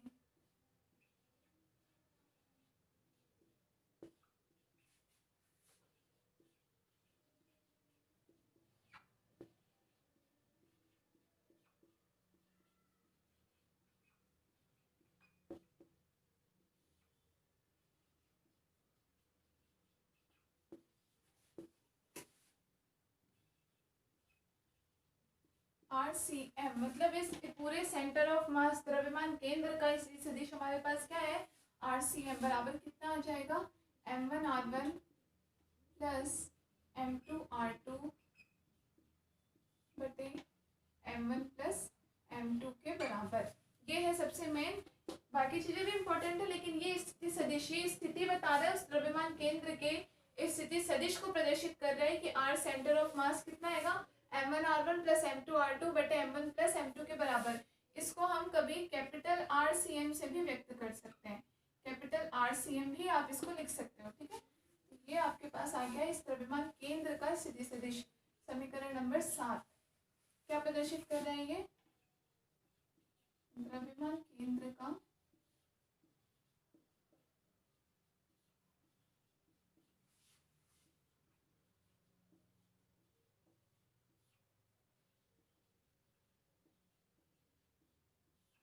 द्रव्यमान केंद्र का स्थिति सदिश। ठीक है, तो ये हमारे पास सबसे इंपॉर्टेंट चीज जो आई है कि द्रव्यमान केंद्र की स्थिति बता रहा है। और यहाँ से देखो आप इसकी स्थिति आपको क्या दिख रही है, m1r1 प्लस m2r2 बटे m1 प्लस m2, मतलब ये दोनों द्रव्यमान m1 और इनकी दूरी आपस में कितनी है, मूल बिंदु से r1 के बराबर। तो ये द्रव्यमान इंटू इसकी दूरी और ये द्रव्यमान इंटू इसकी दूरी, इसका मतलब इन दोनों के प्लस और बटे में इन दोनों के द्रव्यमान के योग के बराबर। मतलब कि हमने जो इसकी जगह मानी है बिल्कुल सही मानी है कि द्रव्यमान केंद्र कहाँ पर स्थित होगा, इन दोनों पिंडों को मिलाने वाली ये जो रेखा जा रही है इस रेखा के बिल्कुल बीचों बीच में स्थित होगा। दिख रहा है हमें दोनों के द्रव्यमान और उनकी दूरी का मल्टीप्लाई और उनके बटे में किसके बराबर, दोनों के द्रव्यमान के योग के बराबर। मतलब दोनों जो ये दोनों द्रव्यमान है इन दोनों द्रव्यमानों को मिलाने वाली रेखा पर स्थित है। लिख सकते हैं हम यहाँ से, अतः किसके लिए हम ये पूरा किसके लिए पढ़ रहे थे, द्विकर्ण निकाय के लिए पढ़ रहे थे। अतः द्विकर्ण निकाय का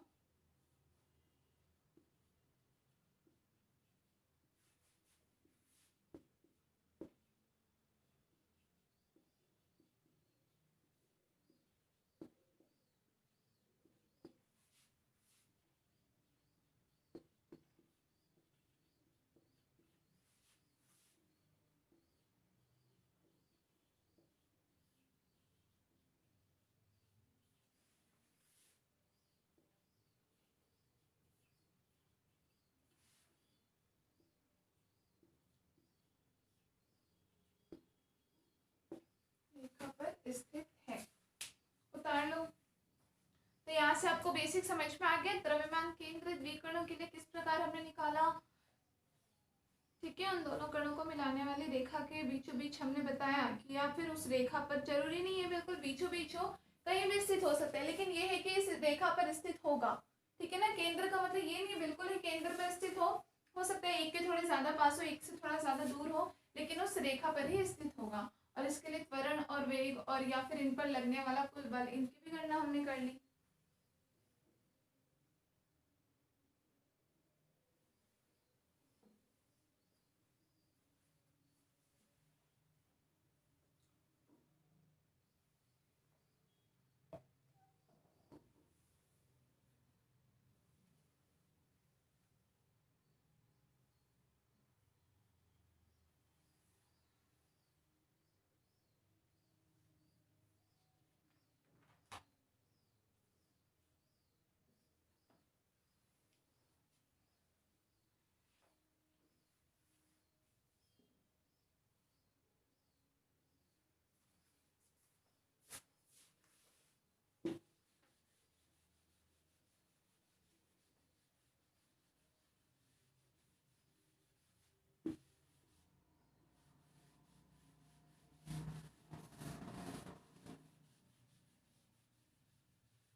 अब देखो, इसी में हम एक केस पढ़ते हैं, एक स्थिति हम देखते हैं क्या, कि अभी तो हमने कब ये बात की, जब ये दो कण का पूरा पिंड है, इनमें दो कण उपस्थित है और इन दोनों का द्रव्यमान m1 और m2 हमने अलग अलग द्रव्यमान माना। अब स्थिति ऐसी भी तो हो सकती है कि वो दोनों कणों का द्रव्यमान बिल्कुल बराबर हो, तब इनका स्थिति सदिश क्या होगा। ठीक है ना, जब इन दोनों का द्रव्यमान कैसा बराबर हो, तो यदि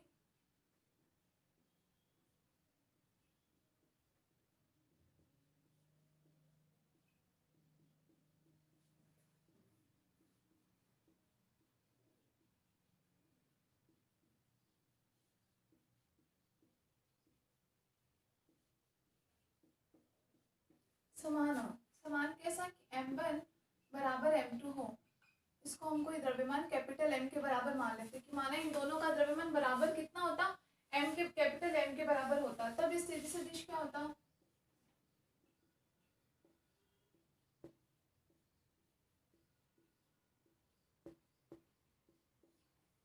R वेक्टर R CM बराबर कितना बचा था,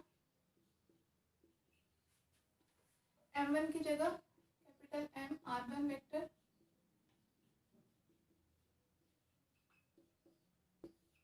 M1 प्लस M2 बराबर कितना हो जाता, 2M के बराबर।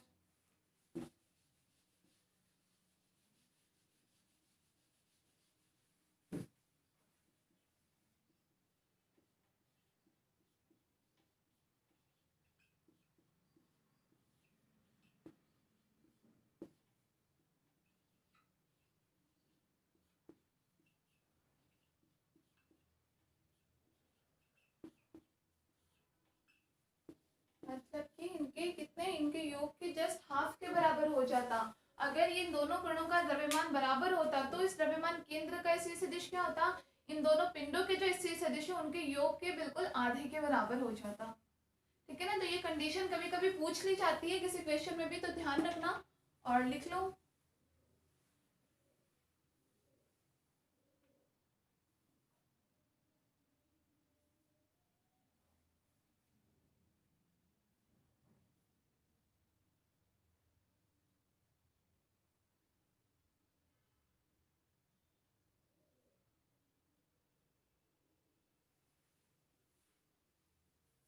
ठीक है, तो ये हमारा टॉपिक कंप्लीट हुआ, दो कण के निकाय के लिए हमने पढ़ा। ठीक है, ऐसे ही कोई 3 कण का भी हो सकता है निकाय, कोई 5 कण का भी हो सकता है, या फिर कोई कैसा n कण का भी निकाय हो सकता है।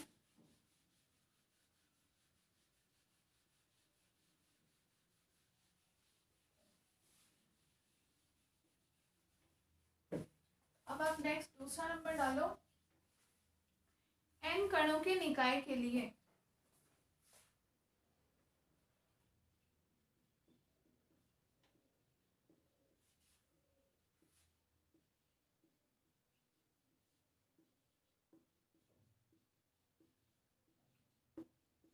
या हम ये भी कह सकते हैं इसको बहुकर्णीय। इसमें बहुत सारे कण हों।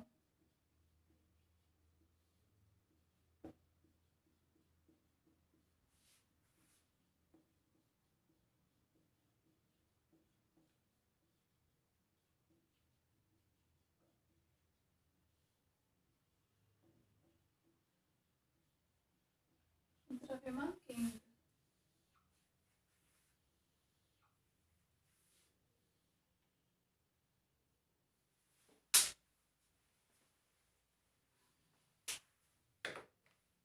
ठीक है, तो अब हम किसके लिए पढ़ेंगे द्रव्यमान केंद्र? यदि उसमें बहुत सारे ही कण स्थित हो किसी निकाय में, हो सकते हैं मोस्टली में तो वैसे बहुत सारे कण स्थित होते हैं, 2 कण वाले 3 कण वाले, ऐसे हमें कम मिलते हैं। बाकी ज्यादातर में तो कैसे एक से ज्यादा या दो 5 से ज्यादा ही कण उपस्थित होते हैं ना।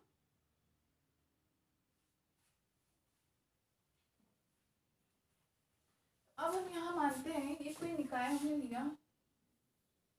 देखो इस शेप का मतलब क्या है कि हमें उसकी फिक्स शेप पता नहीं है, हम कोई भी अनिश्चित आकार का कोई निकाय मान रहे, ठीक है ना। क्योंकि अगर अभी मैं आपको यही, अगर मैं आपको कोई वर्ग में लेकर के दिखाऊंगी या कोई वृत्त में लेकर के दिखाऊंगी तो वो क्या हो जाएगा, एक तरीके से वो किसी स्पेशल आकार के लिए हो जाएगा कि हमने विशेष रूप से किसी वृत्त के लिए हम द्रव्यमान केंद्र निकाल रहे हैं, किसी वर्ग के लिए निकाल रहे हैं, आयत के लिए निकाल रहे हैं, वैसा। जबकि द्रव्यमान केंद्र मैंने पहले ही बताया आकार पर निर्भर नहीं करते, इसलिए आप इसके लिए रैंडमली कुछ भी शेप लेकर के देख सकते हो, ठीक है ना। इसका शेप कुछ भी हमने मान लिया।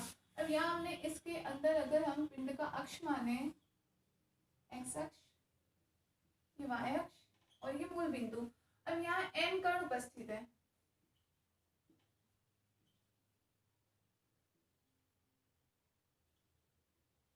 ठीक है, पूरे में n कण उपस्थित है यहाँ पे कहीं भी, है ना। तो हम तो कोई भी रैंडमली यहाँ पे हम क्या कहते हैं, कोई 2 कण को हम तो क्या किसी 2 कण के बीच में तो हम लेकर के देखेंगे ना, हमें कुछ तो रेफरेंस तो लेना पड़ेगा ना कि हम किसके सापेक्ष बताएंगे, ठीक है ना। n कणों के लिए है तो सबके लिए एक साथ तो हम कैलकुलेट नहीं कर सकते, तो हमने कोई भी 2 कण ले लिए यहाँ भी, m1 और m2 द्रव्यमान के। ऐसे ही यहाँ सबका द्रव्यमान मान लो कोई m3 द्रव्यमान हो, कोई m4 द्रव्यमान हो, कोई m6 द्रव्यमान हो, कोई mn द्रव्यमान तक हो सकते हैं। हमें पता नहीं है उसमें कुल कण कितने हैं, तो हमने n मान लिया है। अब इनका मूल बिंदु से स्थिति सदिश कितना हो जाएगा,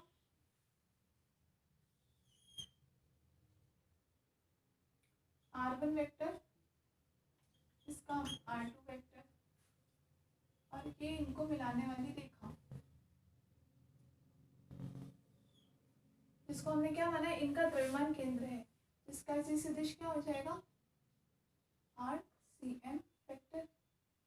बिंदु इसको हमने सेम A मान लिया, ये कोई B बिंदु है तो इसको हमने मान लिया बिंदु C। ठीक है, बिल्कुल वैसा ही है, लेकिन यहाँ पे क्या है, वहां तो फिक्स था, हमें पता था वही 2 ही कण है, लेकिन यहाँ पे कुल कणों की संख्या n है। उसमें से हमने रेफरेंस के लिए कोई भी 2 कण लेकर के देखें कि हम इन दोनों के बीच में निकाल करके देखते हैं, ठीक है ना। तो यहाँ पर कुल n कण है, तो इन n कणों पर पूरा परिणामी बल कितना लगेगा,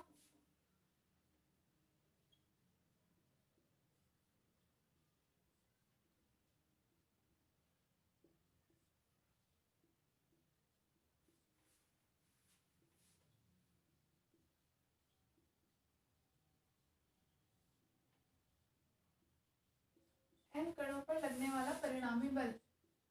तो हमें पता है जैसे अभी हमने पहले देखा, प्रत्येक बल पर क्या कुछ तो हम एक्सटर्नल फोर्स लगा रहे वो, और प्लस कुछ कैसा होगा बाकी अन्य कणों की वजह से उस पर लगने वाला बल, मतलब आंतरिक बल भी होगा। तो कुल योग कैसा, बाह्य बल और आंतरिक बल दोनों के योग के बराबर होगा।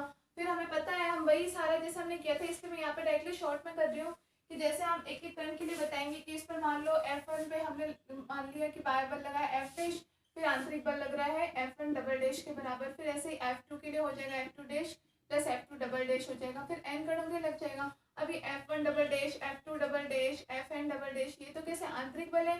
तो हमने क्या पढ़ा था कि आंतरिक बलों का, आंतरिक जो कुल बल का योग कितना होता है, 0 के बराबर, क्योंकि वो सबके से परिमाण में तो बराबर दिशा में विपरीत होते हैं। तो हमारे पास परिणामी बल सिर्फ कौन से, प्रत्येक कण पर लगने वाले बाह्य बल के बराबर रह जाएगा, मतलब F1 vector plus F2 vector plus F3 vector dot dot dot Fn vector.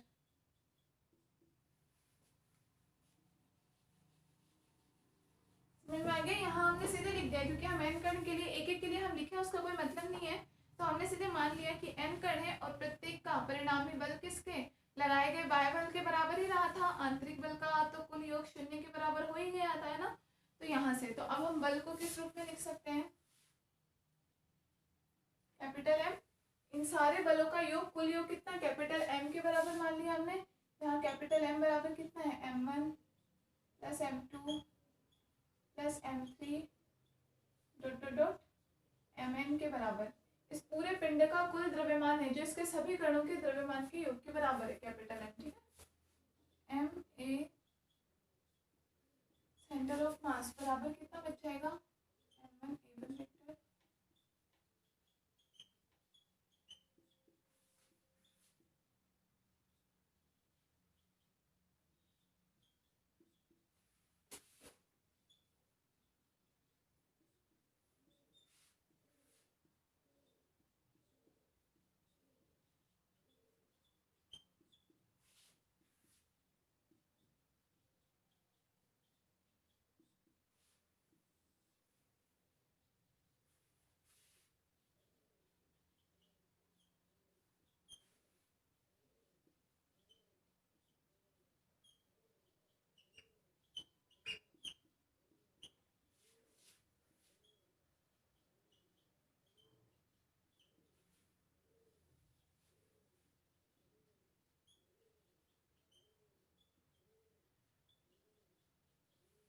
ये कितना हो गया कुल द्रव्यमान, कुल त्वरण हो गया, द्रव्यमान केंद्र का कुल त्वरण हो गया किसके लिए, n कणों के निकाय के लिए। समीकरण नंबर 1 मान लो इसको। ठीक है, तो ये हमारा द्रव्यमान केंद्र का त्वरण,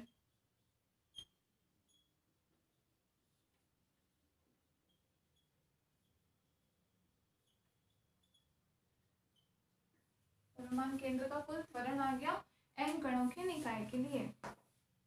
इसका मतलब हम देख रहे हैं कि ये भी कितना आया है, जैसे हमने 2 कण के लिए निकाला था, मतलब n कणों के लिए भी कुछ अंतर नहीं होगा, बस 2 कणों के लिए बस हमारे पास ये 2 मान आ रहे थे, तो n कणों के लिए यही मान रिपीट होते रहते हैं, उन n कणों तक के लिए चला जाएगा। तो शुरू में हमारा क्वेश्चन क्या था कि क्या कणों की संख्या के हिसाब से द्रव्यमान केंद्र के मान में भी परिवर्तन होगा क्या। इसका मतलब है कि नहीं होगा। हाँ, बस इस पर निर्भर करेगा कि कुल कण कितने हैं, मान अलग आ जाएगा, क्योंकि भाई 2 क्वांटिटीज का योग करो और आप एक n क्वांटिटीज का योग करो तो मान में अंतर आ जाएगा, लेकिन फॉर्मूला क्या अलग अलग होगा ऐसा नहीं है, वही सेम सूत्र है, उससे ही हम पता कर सकते हैं। बस 2 कणों के लिए था तो 2 m1 m2 था, n कणों के लिए है तो mn तक वो चीज चलती जाएगी। नोट कर लो।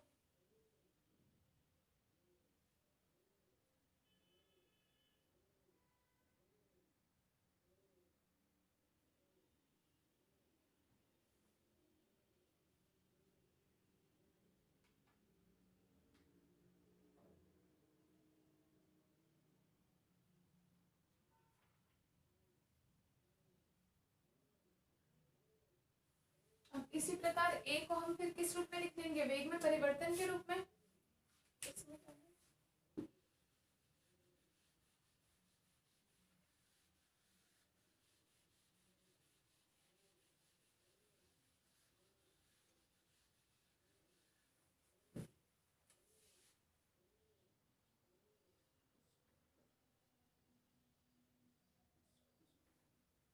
a को आप क्या लिख सकते हो, dvcm बटे dt के रूप में।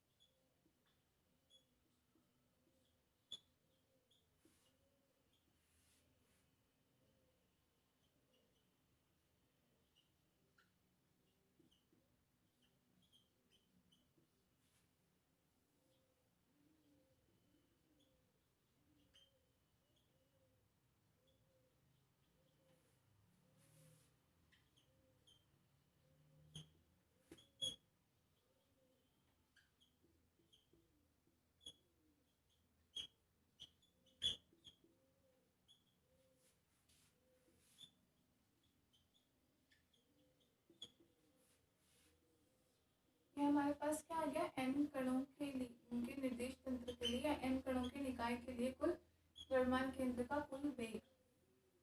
ये वेग भी हमारे पास जैसा द्विकर्ण निकाय के लिए हमने निकाला था उसी प्रकार का आया है।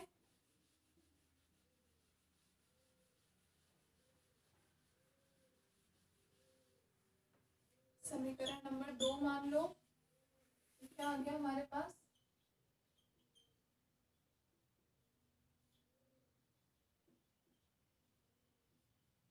द्रव्यमान केंद्र का कुल वेग, जिस पहले निकाला था बिल्कुल वैसा ही आ गया सेम।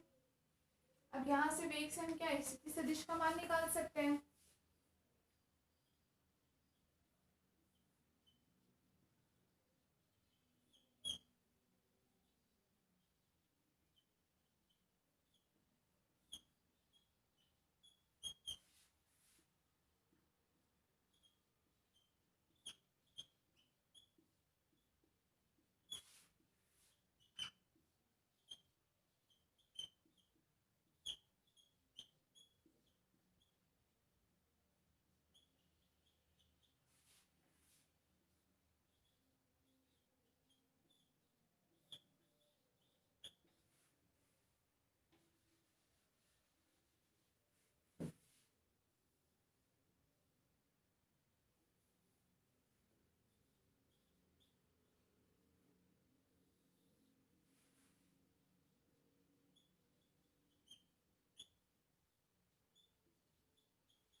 आ गया समीकरण 3, n कणों के निकाय के लिए द्रव्यमान केंद्र का स्थिति सदिश।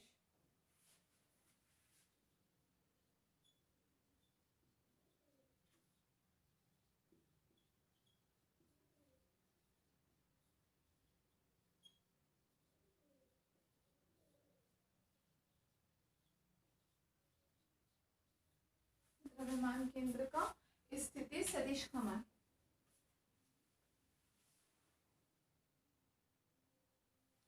ठीक है, समझ में आ गया, इसमें कोई दिक्कत वाली बात नहीं है। वैसे बिल्कुल जैसा हमने 2 कणों के लिए निकाला था वैसा का वैसे ही कितने n कणों के लिए भी हमने त्वरण भी निकाला, वेग भी निकाला और स्थिति सदिश का मान भी निकाला। और यहाँ से हम बिल्कुल उसी तरीके से ये भी कह सकते हैं कि इसका भी द्रव्यमान केंद्र का मान मतलब कहाँ पे स्थित होगा, द्रव्यमान केंद्र कणों को मिलाने वाली रेखा के अंदिश स्थित होगा या उस रेखा पर स्थित होगा। ठीक है,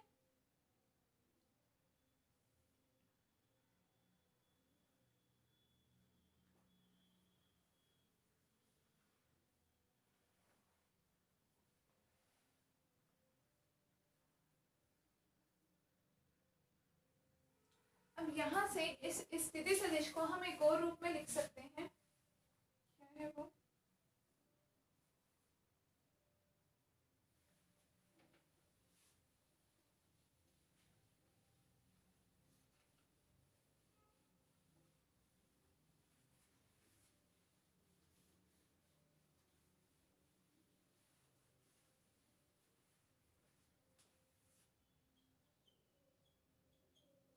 RCM बराबर कितना आ गया हमारे पास, हमने n कण माना, या हम माने कि टोटल उसमें कितने, अगर i कण उपस्थित हैं, कणों की संख्या n मान लो चाहे i मान लो कुछ भी है, तो हमारे पास क्या आ रहा है, इसका मान m1 r1 m2 r2 m3 r3 m4 r4 करते करते mi आ रहा है तक। तो हम इसको किस रूप में लिख सकते हैं, समेशन mi ri वेक्टर, और बटे में समेशन कितना है, m मानों का, m द्रव्यमानों का, इस रूप में लिख सकते हैं। या फिर यहाँ से हम r सेंटर ऑफ मास बराबर क्या लिख सकते हैं, समेशन mi ri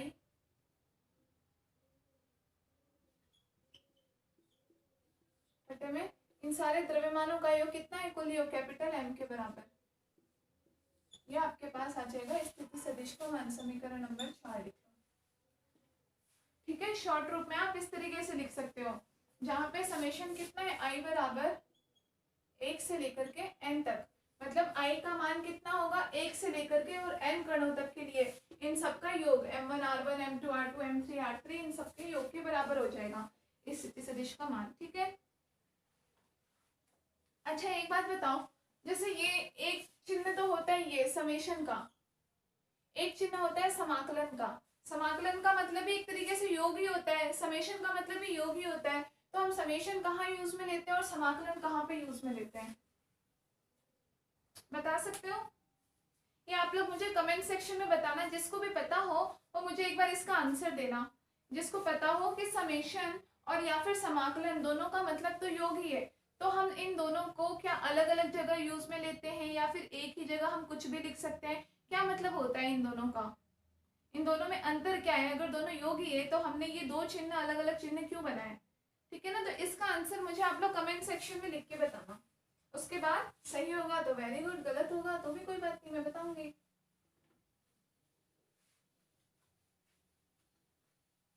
ये हमारे पास आयव्य कर्ण तक के लिए क्या आ गया, स्थिति सदिश का मान आ गया। अब जो आयवा कर्ण है इस पूरे दृढ़ पिंड में, या फिर ये पूरा जैसा भी ये पूरा हमने निकाय देखा कि इसमें बहुत सारे कर्ण हमारे उपस्थित हैं। अब इसमें आयवा कर्ण कहाँ पर स्थित है हमें पता नहीं है। ठीक है ना, कोई सा भी कर्ण हो सकता है, मान लो यही वाला कर्ण हो आयवा, ठीक है, कोई भी कर्ण है। तो उस आयव्य कर्ण के लिए हम स्थिति सदिशों के मान दिया, हम उसके निर्देशांक बताएं, तो उसके निर्देशांक क्या हो जाएंगे? हमने इसके निर्देशांक क्या एक्स वाई जेड अक्ष के हिसाब से बताए, या एक्स अक्ष वाई अक्ष और ये जेड अक्ष इस हिसाब से बताए। तो कोई आयवा कर्ण है उसके निर्देशांक क्या हो जाएंगे? देखो यदि आयव्य कर्ण का निर्देशांक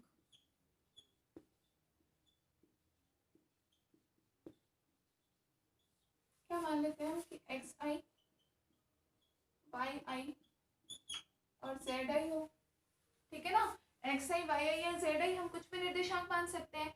और इसके द्रव्यमान केंद्र के निर्देशांक क्या हो जाएंगे? अब इसका द्रव्यमान केंद्र भी, इसको हम किस और पिंड के साथ मिला के देख रहे हैं, तो इन दोनों को मिलाने वाली रेखा पर स्थित होगा द्रव्यमान केंद्र, है ना। तो उस द्रव्यमान केंद्र के निर्देशांक क्या हो जाएंगे?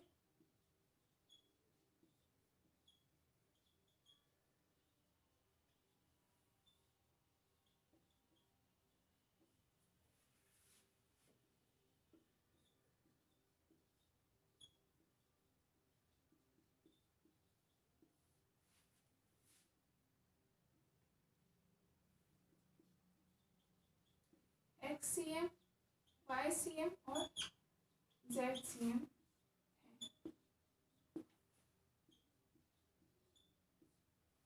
लिख सकते हैं इस रूप में, इनके द्रव्यमान केंद्रों के निर्देशांक क्या हो जाएंगे? X C M, Y C M और जेड सी एम है। तो यहाँ से हमारे पास हमने जो ये लिखा है आर स्थिति सदिश, इसका मान क्या होगा, या ये कुल जो हमारे पास इस पूरे पिंड का जो द्रव्यमान केंद्र का स्थिति सदिश आया है आरसीएम, जिसको आप इसी को आप क्या कैपिटल आरसीएम भी लिख सकते हो ना। आपको दोनों ही तरीके से, कहीं ये लिखा हुआ मिले भी ना तो भी कंफ्यूज मत होना, इसलिए बता रही हूँ। ऐसे भी लिख सकते हैं या फिर इस रूप में भी लिख सकते हैं। तो इनका मान हमारे पास क्या हो जाएगा? तो देखो वेक्टर आर आई बराबर हम क्या लिख सकते हैं? वेक्टर आर आई बराबर हमारे पास आर का मान हम क्या, वेक्टर आर इस सदिश का मान हम क्या लिखते हैं? एक्स आई के प्लस वाई जे के प्लस जेड के रूप में लिखते हैं। तो यहाँ हमारे पास क्या हो जाएगा? एक्स आई आई के प्लस वाई आई जे के प्लस जेड आई के, ठीक है। और इस आर सी एम का मान कितना हो जाएगा? आर सी एम को हम क्या लिख सकते हैं? एक्स सी एम आई के plus Y C M J के प्लस जेड सी एम के लिख सकते हैं इस रूप में। इनका आप चाहो तो समीकरण का नाम दे दो, समीकरण 5 और समीकरण 6, दोनों की स्थिति सदिश।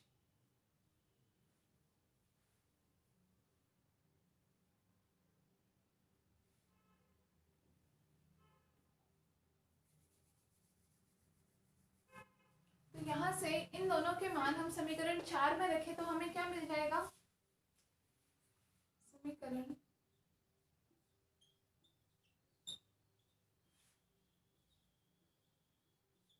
5 में 6 का मान समीकरण 4 में रखने पर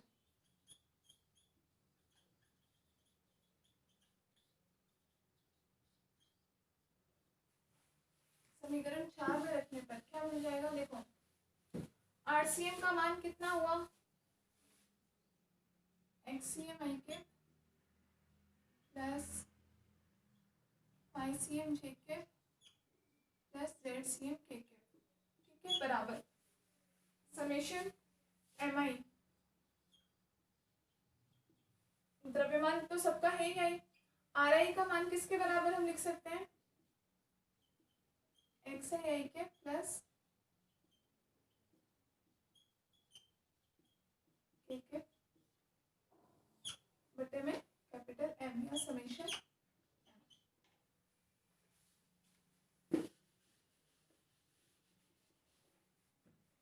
लिख दिया यहाँ से हमने मान किस रूप में, सेंटर ऑफ मास के निर्देशांक के रूप में लिख दिया, और जो भी अलग अलग द्रव्यमान हैं उनके सी सदिशों के निर्देशांक के रूप में लिख दिया। अब यहाँ से हम दोनों तरफ जो हमारे इकाई सदिश है I केप, J केप और K केप, इनके गुणांकों की तुलना कर सकते हैं। तो यहाँ से हमें किसका, X सेंटर ऑफ मास का या Y सेंटर ऑफ मास का या Z सेंटर ऑफ मास का मान मिल जाएगा, ठीक है ना। तो दोनों तरफ हम क्या लिखते हैं, इकाई सदिशों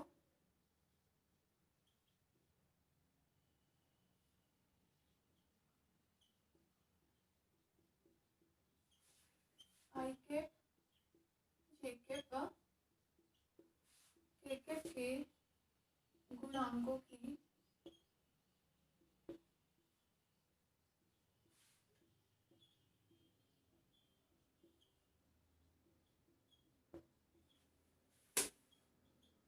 तुलना करने पर, हमने आई कैप को आई कैप से कंपेयर किया, तो यहाँ से हमें XCM, इन दोनों के गुणांक क्या है, यहाँ तो आई कैप का गुणांक है XCM, ठीक है, बराबर में यहाँ हमें आई कैप का गुणांक क्या मिल रहा है, समेशन MI और XI बटे में समेशन M के बराबर मिल रहा है।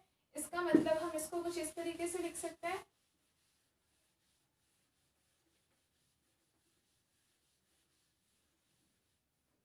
बराबर द्रव्यमान को मैं खोल दूं तो M1x1 प्लस M2x2, इस तरीके से कहाँ तक Mn(xn) के लिए, और बटे में कुल द्रव्यमान M1 plus M2 plus Mn, ठीक है। ये हमें किसका मिल जाएगा, x के लिए। इसी प्रकार से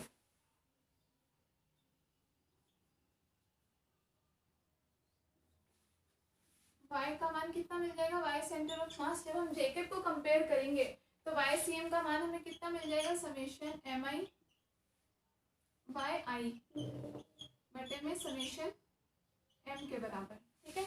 इसको हम खोले तो हमें क्या मान मिलेगा, M1y1 plus M2y2 plus Mn और Yn,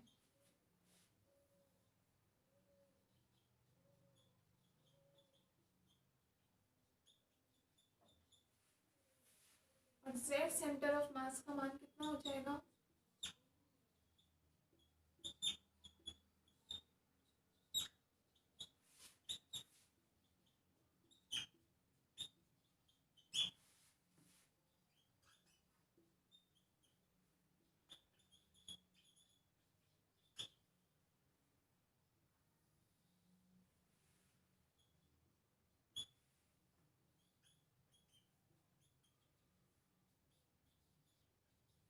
प्लस Mn। मतलब यहाँ से हमने क्या बताया कि अलग अलग कण का अगर हम x अक्ष के अनुदिश ही स्थिति सदिश निकाले, या x अक्ष के अनुदिश उसके द्रव्यमान केंद्र का मान निकाले, या y अक्ष के अनुदिश या फिर z अक्ष के अनुदिश, तो हमें इनके मान क्या क्या मिल जाएंगे, ठीक है। यहाँ से आप चाहो इन तीनों को इक्वेशन नंबर्स डाल देना, अदरवाइज इससे तो ये आपके पास x अक्ष के सापेक्ष द्रव्यमान केंद्र, y अक्ष का द्रव्यमान केंद्र और z अक्ष का द्रव्यमान केंद्र के उन अक्षों पर उपस्थित जो द्रव्यमान है उनकी वजह से उनका द्रव्यमान केंद्र का मान हमारे पास यह आ गया, नोट कर लो।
ठीक है, ये आपको अलग अलग इसके अंदिश समझ में आएंगे, अलग अलग अक्षों के अंदिश क्या मान होगा। अब क्या होता है, कोई भी जैसे दृढ़ पिंड होता है उसमें क्योंकि हमारे पास कैसे n कण होते हैं, ये हमने लिख दिए, लिखने में तो ठीक है, इजी है कि हमने एक एक कण के लिए हम कैसे उसकी अक्ष से दूरी कितनी है और उसका द्रव्यमान, उसका हम मल्टीप्लाई और प्लस उन सबका हम योग करते जाएंगे। लेकिन देखो जैसे जो बहुत सारे कणों वाला जो कोई भी दृढ़ पिंड होता है, n कण है, उसमें हम एक एक को इस तरीके से हर एक का मल्टीप्लाई करें और फिर उन सबका योग करें, बटे में कुल द्रव्यमानों का योग करें, तो ये तो हमें मल्टीप्लाई करने में तो हमें ये पूरे कैलकुलेशन करने में बहुत टाइम लग जाएगा। किसी में मान लो 1000 कण है या किसी में 2000 10,000 कण है, क्योंकि पिंडों में कण तो बिल्कुल छोटे छोटे होते हैं, तो अगर उस पूरे निकाय में अगर 10,000 कण है तो आप कहाँ तक उन सबका इस प्रकार से करते रहोगे, अलग अलग का एक एक का योग करोगे, ठीक है ना, तो वो चीज़ क्या बहुत ही मुश्किल हो जाती है ऐसे में कैलकुलेट करना। तो वहां पे हम क्या मानते हैं, इस कैलकुलेशन को हम छोटा करना चाहते हैं, तो वहां हम ये मानते हैं कि पूरा कण कैसा है, बहुत ही छोटे छोटे द्रव्यमान अल्पांशों से मिलकर के बना हुआ है, जिनका द्रव्यमान कितना है, डेल्टा एम आई आप मान सकते हो। बहुत छोटे छोटे द्रव्यमान अल्पांशों से मिलकर के कुल द्रव्यमान कैपिटल एम बना हुआ है, ठीक है। तो इनके लिए आप लिमिट क्या लगा सकते हो, limit tends to zero. Limit का मान समझते हो ना कि इनका मान कितना कम है कि लगभग जीरो की तरफ, मतलब जीरो की तरफ अग्रसर मान है या नगण्य मान के बराबर होता है। ये द्रव्यमान जो अल्पांश होते हैं ये इतने ज्यादा छोटे छोटे होते हैं, ठीक है। तो इस प्रकार से तब हम इन सबके योग को किस प्रकार से लिख सकते हैं, इनको अगर हम इजी रूप में लिखना चाहें कि अगर ये बिल्कुल छोटे छोटे द्रव्यमान अल्पांशों से मिलकर के बना हुआ है जिनका मान लगभग जीरो के बराबर है, तब तो ये मल्टीप्लाई करोगे तो ये सारे मान ही जीरो के बराबर आ जाएंगे, ठीक है ना। तो ये लेकिन क्या है, ये तो उस पूरे द्रव्यमान m1 पूरे उस पिंड के द्रव्यमान के बराबर था, जबकि अब हम उसको क्या मान रहे हैं कि हम इसको m1 m2 अलग अलग ना मान के छोटे छोटे द्रव्यमान अल्पांशों के बराबर हम माने, कि जिसको आप अलग अलग तो इस तरीके से मल्टीप्लाई नहीं कर सकते क्योंकि इसका मान तो लगभग जीरो के बराबर हो जाएगा। तो फिर हम किस तरीके से कैलकुलेट कर सकते हैं, तो वहां हम क्या लगाएंगे, इंटीग्रल, फिर हम इंटीग्रल की सहायता से उसको सॉल्व कर सकते हैं। कैसे, एक दूसरा तरीका है ये, इसी का फॉर्मूला यही है, लेकिन कई बार आपको वो फॉर्मूला भी देखने को मिल जाएगा, इसीलिए आपको बता रही हूँ, ठीक है। क्या क्यों जरूरत पड़ी, एक बार फिर से समझ लो कि यहाँ पे जैसे हमने ये फॉर्मूला बताया, एक्स अक्ष अंदिश मान लो मैंने बताया, तो मैंने लिख दिया m1 x1 plus m2 x2 plus m3 x3, इस तरीके से n तक कर लेंगे, ठीक है। फॉर्मूला लिखने में तो बड़ा सिंपल लगा, लेकिन अब आप एक बार सोच करके देखो कि इस कण में कैसे, अगर मान लो कुल 1000 कण उपस्थित है इस पूरे पिंड में, अब आप 1000 कणों के लिए एक एक कण का द्रव्यमान और उसकी मूल बिंदु से उसकी दूरी कितनी है, x1 x अंदिश, ठीक है। ऐसे m2 का इंटू, पहले ये सारे आप 1000 तक इन सबको मल्टीप्लाई कर दो, ठीक है, और उसके बाद इन सबको आप आपस में प्लस करो, फिर इनमें कुल द्रव्यमानों का भी प्लस करो और फिर इनको डिवाइड करके देखो, तो आपकी कैलकुलेशन तो बहुत बड़ी हो जाएगी ना। मान लो 1000 कण के लिए आप 1 मिनट के लिए कर भी लो, 10,000 कण उपस्थित हो तो कैसे करोगे, ठीक है ना। तो उस कैलकुलेशन को ईजी करने के लिए क्या माना कि हम ये मान लेते हैं कि m1 m2 ऐसे अलग अलग कण हम नहीं मान रहे, अब हम कैसे मान रहे हैं कि कुल जो ये आयतन है जिसका द्रव्यमान हमने m माना है, तो हमने ये मान लिया कि छोटे छोटे द्रव्यमान अल्पांशों से मिलकर बना हुआ है, मतलब कुछ भी इतनी दूर का द्रव्यमान अलग है, इतनी दूर का द्रव्यमान अलग है, ऐसे छोटे छोटे कैसे द्रव्यमान अल्पांशों से मिलकर के बना हुआ है, जिनका द्रव्यमान कितना हमने मान लिया डेल्टा m के बराबर, द्रव्यमान अल्पांश है, ठीक है। इसका मान कितना है कि इस पर लिमिट टेंड्स टू जीरो जा रही है, कि इसका मान लगभग अगर आप कैलकुलेशन करने बैठो तो इसका मान लगभग जीरो के बराबर आएगा, ठीक है ना। तो इसका मतलब कि आप अब इस प्रकार से अलग अलग मल्टीप्लाई नहीं कर सकते हैं, क्यों, क्योंकि इस डेल्टा m का मान कितना हो जाएगा, जीरो, ठीक है ना। तो फिर हम इस तरीके से तो नहीं कर सकते, मतलब हम क्या, ये समेशन तो हम नहीं लगा सकते, तो फिर हम किस तरीके से कर सकते हैं इसको सॉल्व, इंटीग्रेशन के द्वारा, समाकलन के द्वारा हम इसको सॉल्व कर सकते हैं, ठीक है। तो आप चाहो तो इसमें लिख भी लो, लिखो कि एक दृढ़ पिंड में अत्यधिक संख्या में कण होते हैं, एक दृढ़ पिंड में अत्यधिक संख्या में कण होते हैं जो लगभग सतत रूप से वितरित होते हैं, जो लगभग सतत रूप से वितरित होते हैं। अतः ऐसी स्थिति में द्रव्यमान केंद्र ज्ञात करना अत्यधिक कठिन हो जाता है, ऐसी स्थिति में द्रव्यमान केंद्र ज्ञात करना कठिन हो जाता है, फुल स्टॉप।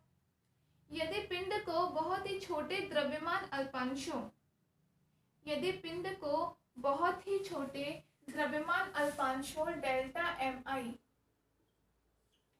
द्रव्यमान अल्पांशों डेल्टा एम आई से निर्मित माना जाए, डेल्टा एम आई से निर्मित माना जाए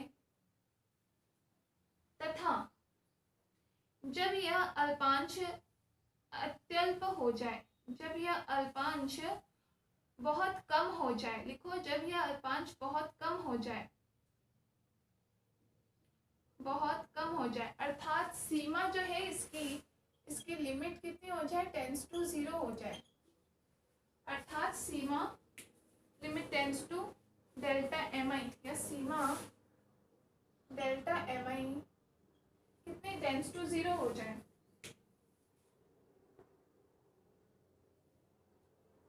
तब समीकरण अभी जो हमने स्थिति सदिश वाली समीकरण लिखी थी वो इक्वेशन नंबर कौन सी थी, शायद 4 थी, है ना। देख लेना 4 या जो भी समीकरण हो वो समीकरण नंबर लिखो कि तब समीकरण 4 या जो भी समीकरण है, समीकरण 4 द्वारा या समीकरण 4 में ये जो समेशन का चिन्ह है, समेशन चिन्ह को समाकलन से प्रतिस्थापित किया जा सकता है, प्रतिस्थापित किया जा सकता है।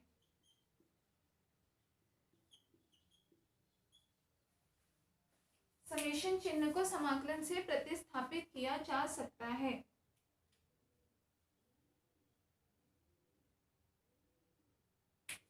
ठीक है, तो आप इसमें समीकरण 4 को अब हम किस प्रकार लिख लेंगे,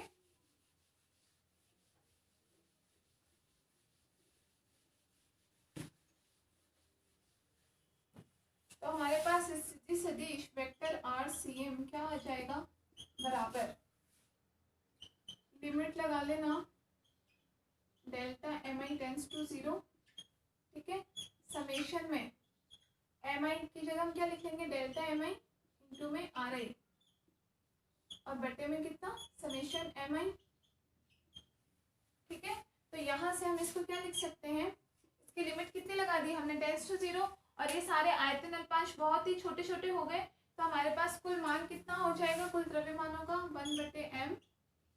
हमने बोला इस समेशन चिन्ह को हम समाकलन से प्रतिस्थापित करेंगे तो हमारे पास मान क्या हो जाएगा, r into D M, vector r और डेल्टा m का मान कितना हो जाएगा कुल योगों के लिए dm। तो ये हमारे पास RCM का नया मान आ गया।